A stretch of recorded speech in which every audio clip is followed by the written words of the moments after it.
and welcome back for the second season of the Early Music podcast. This series is produced by REMA, the European Early Music Network. In each episode, we will delve deeper into the themes of our REMA connected conferences and get more insight from our guest speakers. My name is Jasmina Črnčič, and the first two episodes are dedicated to audience development. The public and visitors present an essential part of the cultural sector, and knowing their audiences is essential for concert halls, festivals, and ensembles. Stephanie Wintzerith, our guest today, is a consultant in audience surveys and evaluations and a specialist in museum visitors' experiences. Recently, she conducted a survey for Abbaye aux Dames in Saintes, and today she will tell us more about the lessons we can learn from observing the audience management strategies in museums. She will also talk about audience surveys and how they can help shape the events and activities offered by cultural organizations.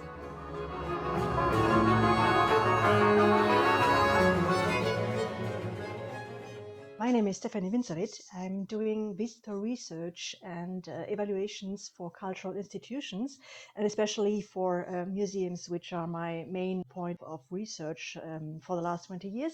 I've been asked to present some thoughts about audience research and visitor research, making the link between the museums and the music sector. During the conferences, my part was to explain what visitor research or audience research could be, could do, and could help for all the cultural institutions and concert organizers, etc., showing what the link to the audiences might be and might bring to all the organizers and concert organizers, talking about the methods, talking also about all you need to know and you should know about your audiences and what you're doing with it.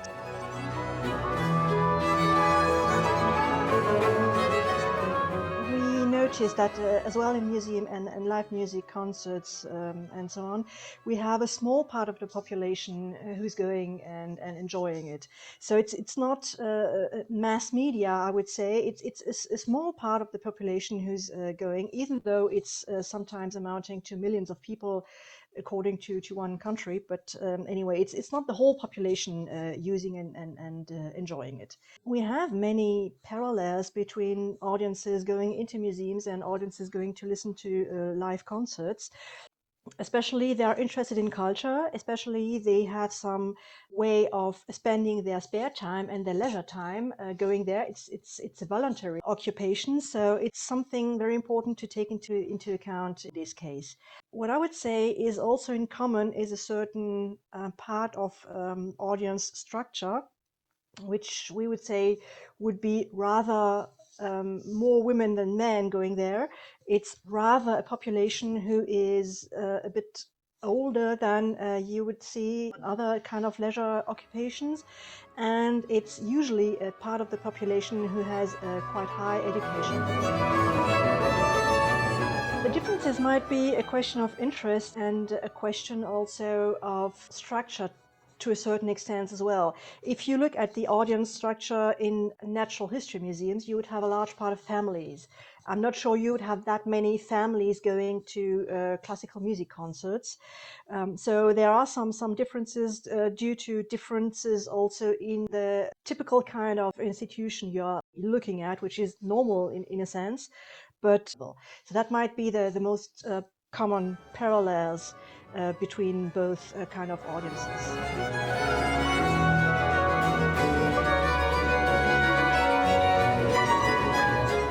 To look at how museums and music institutions would handle their audiences, we notice a certain number of differences, and one of those differences would be, starting with the museum point of view, that something like 20 years ago, the museums were quite at the point where the music institutions are right now, which would be that they did not take their audiences too much into consideration. And after a certain time, they developed a certain way, which in the museum sector is called visitor orientation, which means that you look at the audiences, you take their feedback into account, and you put the visitor in the center of what you're doing. So it's not that much the collection anymore. The collection is still very important, but there's a shift going on between the collection as the central part of the museum towards the audiences. And at the moment, I think both the collection and the audiences are more or less at the same level of importance in the way the museum is organized and in the way the museums work. They tend to organize their work towards their audiences and visitors more than they used to do a few years ago. So that's a trend which is not always finished and not always reached everywhere in all the museums, but it's developing to the great success for museums.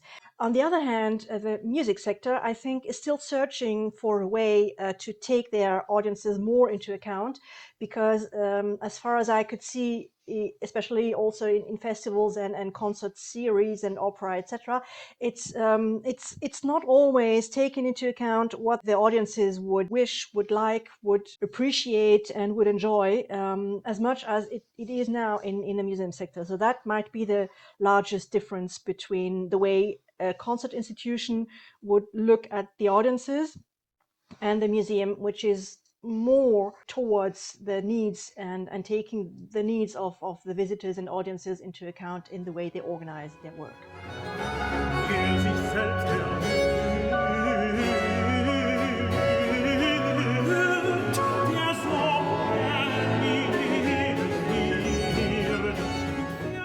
Why did the museums take their audiences more into account in the last, let's say, 20, 30 years?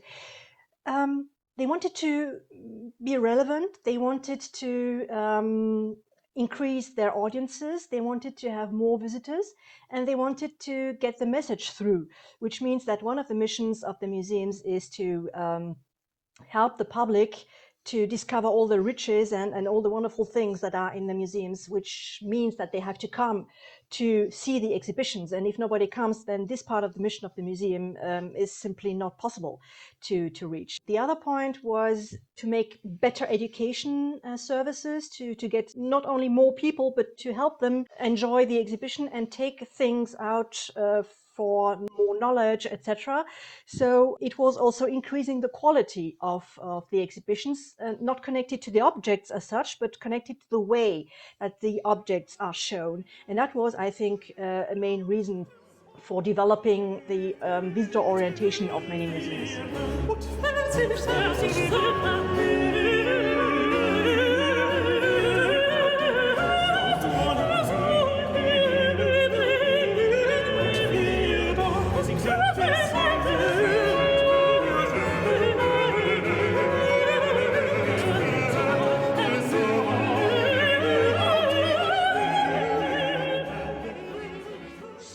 Is a festival of classical music going on in France in the summer. I have been asked to make a survey of all the festival festival goers, because the organizers and the association had some questions and strategic decisions to make, and they needed some information and some precise information about their audiences and the satisfaction of people and the way the festival goers would see the festival and what they liked and did not like that much, etc. We had an enormous amount of responses. We had also an enormous amount of very goodwill answers. Of course, we had some information about who they are, why they came, and what they liked and did not like that much. We also had some information that was totally unexpected for the organizers of the festival.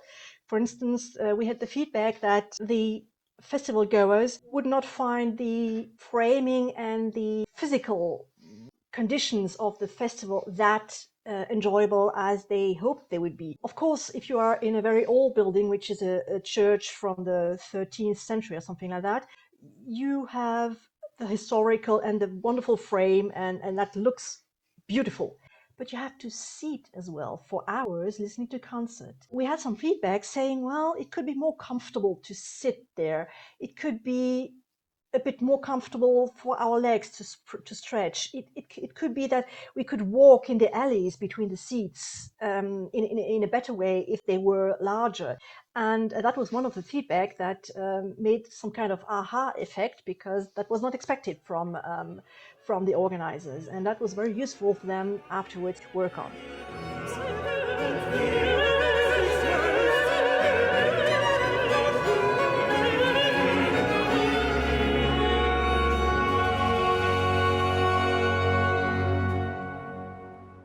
Visitor research or visitor orientation, audience research, is not about judging the quality, for instance, of the programming. It's a way of presenting things, which is important. Let me go back now to the museums. I can give you the example of a survey that we have done for a museum. The museum wanted to organize an exhibition about the late Middle Ages. And we did a survey before the exhibition started, and the museum wanted to know what the people have in their mind concerning Middle Ages. And they said, we usually think of tournaments, knights, troubadours, and darkness. So that was not at all the content of the exhibition. They wrote a text at the beginning of the exhibition saying, well, we're not going to talk about tournaments, knights, and troubadours. We are going to talk about different things also connected to Middle Ages, but not what you have in mind when you come into that particular exhibition.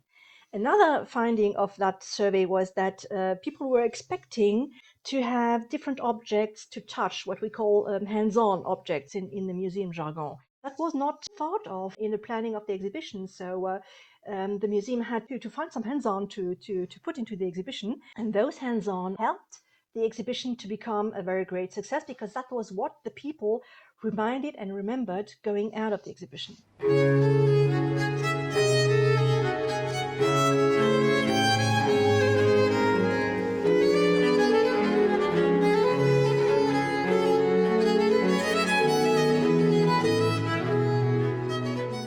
The third questions we had in this survey was to ask which topics were the most interesting ones. And they found out that church and religion, which is a very central topic for late Middle Ages, was not exactly a favorite for the audiences, and they were not really interested in this particular topic. And then the idea was to say, okay, they're not particularly interested, but that doesn't mean that we are going to skip that topic. On the contrary, we have to be more creative. We have to find a way to make that particular topic interesting, even though it's not the favorite one. But that's what I wanted to point out. Even though if you know that it might not be the most popular of all topics, you keep it in your exhibition and you find a way to make it particularly interesting for the public. So you have to be more creative on that. And it's not about skipping that particular topic. So having information about the visitors, about the audiences, having their feedback does not mean that you have to follow the diktat of the audiences. It's not that at all.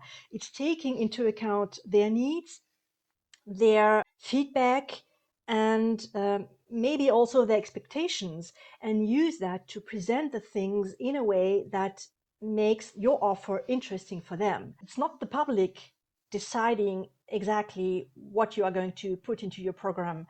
It's you as an institution, it's you as a programming director, it's you as a music director. It's not about deciding about the programming, it's about presenting it and using it and adapting it to the audiences and their needs.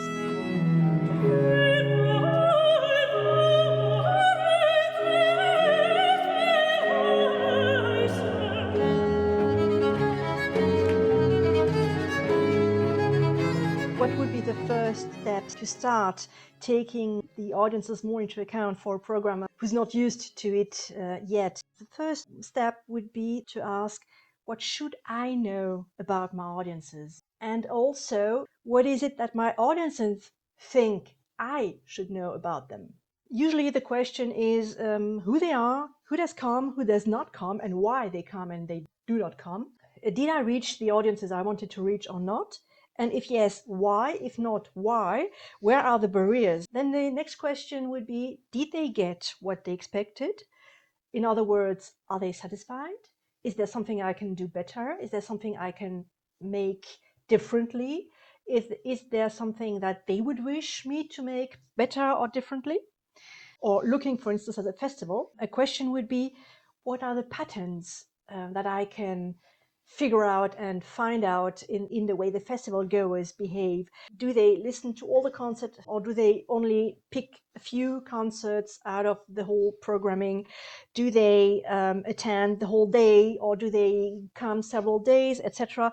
Do they listen to it? Do they make a pause in the middle of it? Do they need some rest? So that would be information that I would find very interesting if I was a programmer to take into account in the way I organize the whole festival or the whole concert series. One of the most important questions is, what is it I can make better? What is it I can make better in the sense of my audiences, in the sense of their comfort? It's the infrastructure, it's the whole surroundings of the concerts. It might be the time of the concerts, the duration, the seating possibilities, the price, or the way they buy their tickets. It might be also about communication, about reaching the potential audiences where they are, or if I don't manage that, why. It could also be on the amount and numbers of concert. Is it too much? Is it not enough? Is it too crowded? Is it two concerts taking place at the same time during a festival, and the audiences have to choose? Do they like it, or would they prefer having just one concert at a time so they don't have to choose? Information like this would be something that, if I was a programmer, I would take into account, and I would be very keen to know directly from the festival goers and the audiences, and maybe they have some interesting ideas that they could give us and that we could implement as organizers, and maybe make the next festival even better.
Well, as a conclusion, I would just simply say that audience research and knowing the audiences and taking them into account in almost everything you do is one of the crucial steps to ensure a long-run success for the organization offering concerts and organizing festivals, etc. So audience research, audience feedback is one of the tools helping to improve the quality of the festival or the concerts, etc. It's one of the very important and crucial things, and I guess it's going to develop in the next few years, and I hope it's going to develop in the next few years to just help the decision-making processes, because you can't know what the future is going to bring, but having some information about the feedback of visitors helps you to make the best decision possible.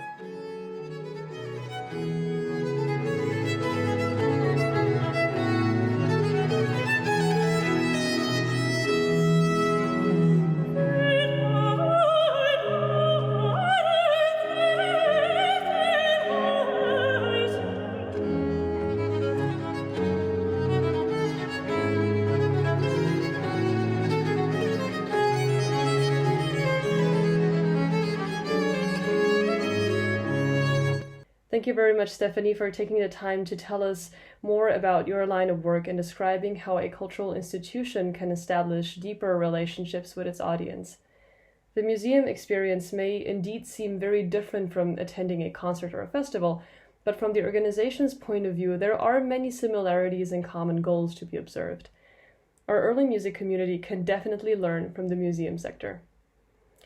This podcast series takes another look at the themes that will be addressed during the REMA Connected conferences as an introduction or a branching out session, So stay tuned for our next episode with Constanze Wimmer, who is a professor for art education at the University of Graz in Austria, and who works as a project developer with many orchestras, concert halls, and festivals.